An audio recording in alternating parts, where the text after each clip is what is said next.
Hello everyone, welcome to GGN, welcome back. This is part 3 for this news report today for November 27th. Alright, we left off with body of Turkish ex-leader shows signs of poisoning. Also, remember Arafat, I think it was the Palestinian leader, he was shown to be poisoned as well. Israel is developing ethnic bomb for growing biological weapons arsenal. Israel is working on an ethnically targeted biological weapon that would kill or harm Arabs, but not Jews, according to Israeli military and Western intelligence sources, citing a front-page report from 1998. So, again, this is not anything new, but just so you know that they have this technology, an ethnic bioweapon. So, aims to harm only or primary persons of specific ethnicities or genotypes. Now, why is this important? Well, what's going on in Saudi Arabia? We know that Saudi Arabia wasn't always pro-Israel, but just like all the other leaders, they're two-faced, really. They try to be anti-Israel, anti-Zionist, whatever it is, and like in Egypt with the Muslim Brotherhood, they like to act as if they're hardline Muslims. But as Saudi Arabia's oil probably is becoming more scarce and more scarce, they're not really needed as much. Second Saudi man dies of new coronavirus. It's the second person who's been killed in Saudi Arabia from a new coronavirus infection that comes from the same family of SARS, the WHO said. This is followed by Saudi King Abdullah clinically dead, says report. Says he slipped into a coma and clinically dead nearly a week after a 14-long back surgery in the hospital in the Saudi capital of Riyadh. So you go in here and you check out some of the comments, and they, says what this made my day, rotten hell, you treasonous Salafi. So it's pretty much the standard of the comments in there. Next up, Palestinian technicians begin to work to exhume Arafat's remains. So the engineers are starting to work in to dig up his remains, and the remains will be dug up within 1 hour. So this was earlier today. Also, Morsi and the Muslim Brotherhood challenged in Egypt. Protesters ransacked Muslim Brotherhood's offices across the country as Arab Spring facade is further exposed. This is from the 23rd, but actually today, the 27th, they've also attacked Muslim Brotherhood offices again. So, while we are told that in Egypt democracy has prevailed, resulting in the ascent of the Muslim Brotherhood into power, the reality is that the vast majority of Egyptians do not support the Muslim Brotherhood. Said, and the country itself is far from sectarian extremist cesspool it is portrayed as turning into. Despite the Brotherhood's political success, it represents a violent, loud minority that is quietly opposed by the vast majority of not only Egyptians but Arabs across North Africa and the Middle East. Its high level of organization, immense funding provided by Saudi Arabia, Qatar, and even the West, including Israel, allows it to perpetuate itself in spite of its unpopularity, while its violent tactics allow it to crush dissent, which is what they're doing now. But we have what? Muslim Brotherhood establishes militia inside Syria. The Muslim Brotherhood has established its own militia inside Syria as the country's rebels fracture between radical Islamists and their rivals. Commanders and gun runners have told the Daily Telegraph. They say our mission is to build a civil country, but with an Islamic base. So, kind of like the virtue police that were walking around. We are trying to raise awareness for Islam and for jihad. So, like giving mass or whatever it is, holding a service in full jihad gear. And just a quick historical fact. The Muslim Brotherhood is actually, it says here, the nemesis of the ruling Ba'ath Party of President Bashar al-Assad. Their bitter rivals. Says that the Brotherhood is believed to be the best organized Syrian opposition group. It says Morsi of Egypt is sticking to his guns on decree. Presidential spokesman says that he's standing by his controversial decree granting him a wide-ranging legislative power. So it just makes you wonder, was this part of the plan? Last Thursday, Morsi issued a constitutional declaration that sweepingly expanded the Egyptian president's powers. The decree opens the way for the retrials of officials involved in the clampdown on the massive demonstrations that toppled dictator Hosni Mubarak in 2011. It also bars courts from challenging Morsi's decisions and allows the president to take any decision or measure to protect the revolution. Even some Egyptians say that Morsi has hijacked the revolution and has been unable to achieve its goals. To show you how convincing this guy really is and the puppet regime there, some people say, please be careful. we know you mean good for your people, and Morsi has done nothing wrong. So you can see right there, but then you go down to the bottom, and they basically say Morsi is a puppet of the Brotherhood, which is in turn a tool of Western hegemony. Brotherhood is CIA Mossad controlled. So next up, Egyptian stocks plunge 9.6% as Islamofascism, that's what they call it, rises and clashes escalate. So the Egyptian stocks cliff died by their most since the Arab Spring in January 2011.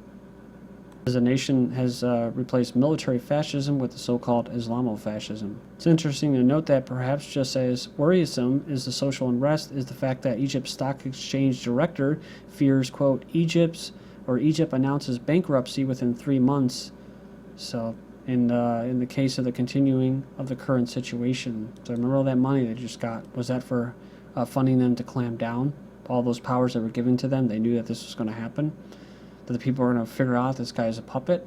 Gulf states rethink ties to the Muslim Brotherhood. So now it says here that observers believe that the reason why some Gulf states, that's mostly Qatar and that, have launched a campaign against the Muslim Brotherhood members is because they are worried of the groups reaching power in the Arab Spring countries. So see, that's the thing. They're used as a tool, the Muslim Brotherhood, for countries or entities like Qatar who put in all the cash and all the funding, but they don't want them actually having too much political clout.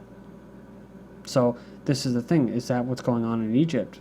Is he actually going against what he was there to do? Actually, the Gulf countries anticipate a brotherhood revolution.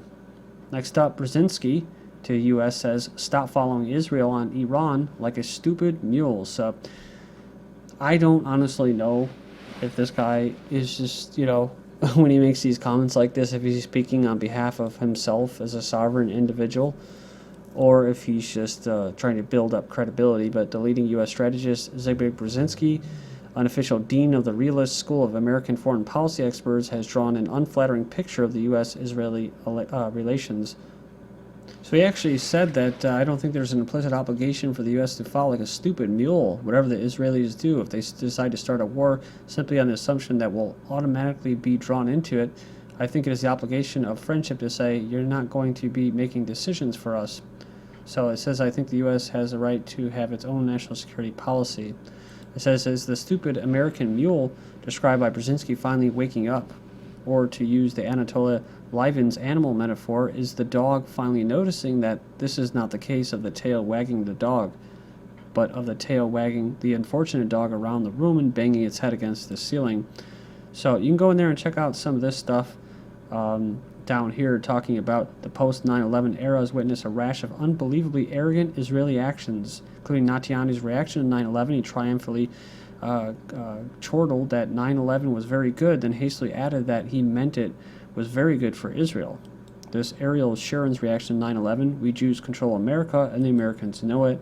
Allegedly retired Mossad chief spook, a huge victory party in Bangkok, Thailand, celebrating the success of the 9/11 operation. So go in there and there's a whole list of them. So next up, AP represents shoddy evidence from dubious sources as proof of Iranian weapons program. AP claims a mysterious diagram leaked by a country critical of Iran's atomic program suggests Iran bomb making.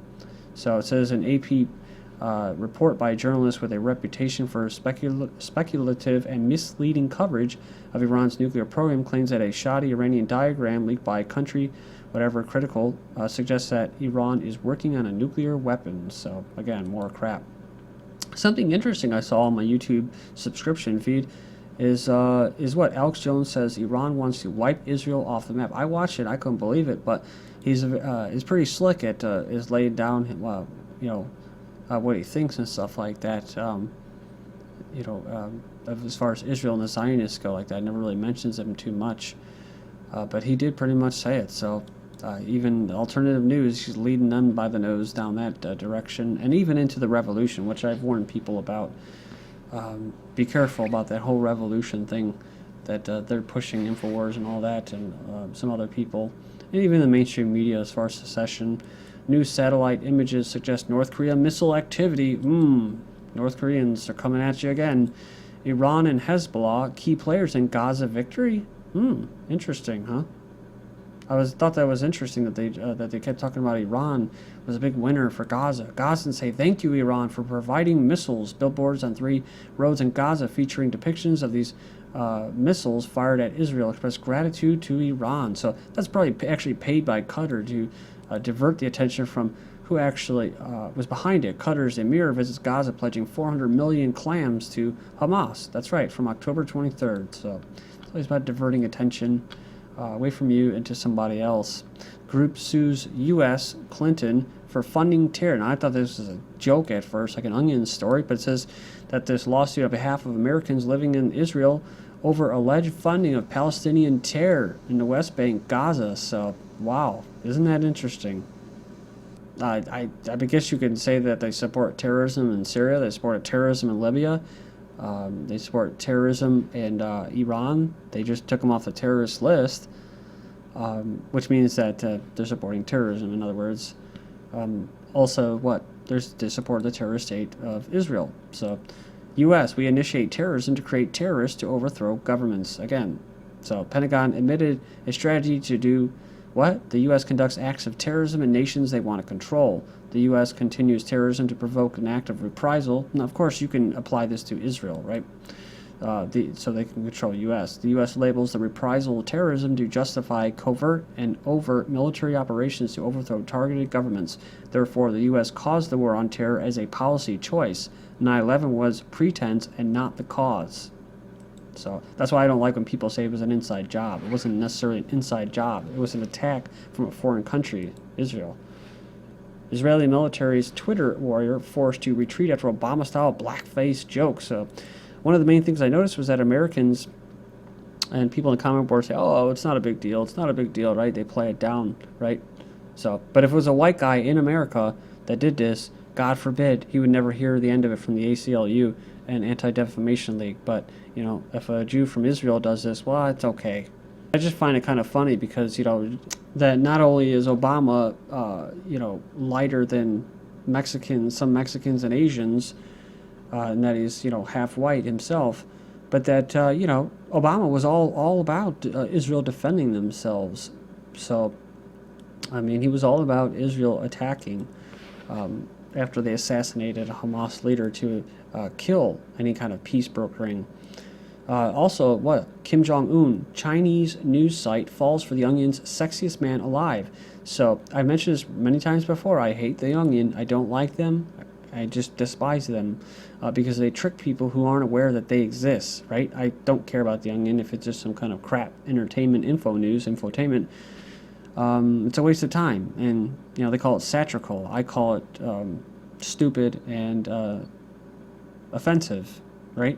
Because people need real news. They don't need to be tricked into something that could be true, right? I'm not talking about him being the sexiest man in the world, but I'm talking about this, right? Iranian news agency falls for Obama Ahmadinejad spoof story. So they fell for it too, right? Why? Because many of the stories, like the Somali pirates being paid by Goldman Sachs, it could be true, right? It's things that could literally you would believe. But if you weren't aware that the crappy Onion exists, then you would actually believe it.